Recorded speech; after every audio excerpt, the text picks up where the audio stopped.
ኢትዮጵያ በእግዚአብሔር ፊት ወርቃ ንስሐ ካልገባች እንደ ነነዌ ሕዝብ ደግሞ ሕዝቡ በእግዚአብሔር ፊት ወርቆ እግዚአብሔር ወይ ማረን ብሎ ንስሐ እስካልገባ ድረስ እየተናጠ እንደሚቀጥል ሐምሌ 24 2018 አርብ ማለዳ ላይ እግዚአብሔር ተናግሯል።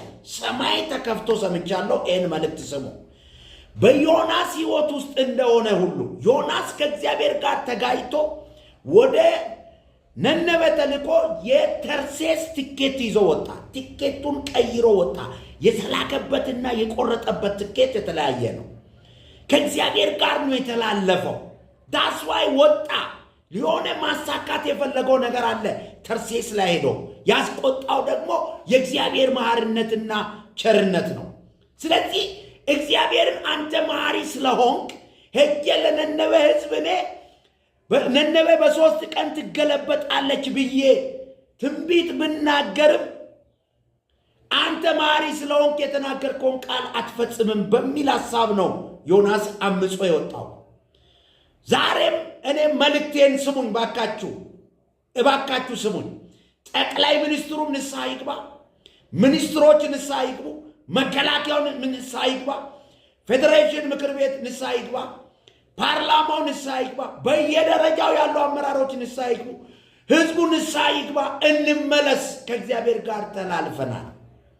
እባካችሁ ንስሐ እንግባ። ዮናስ አውቆ መተኛት አያዋጣም።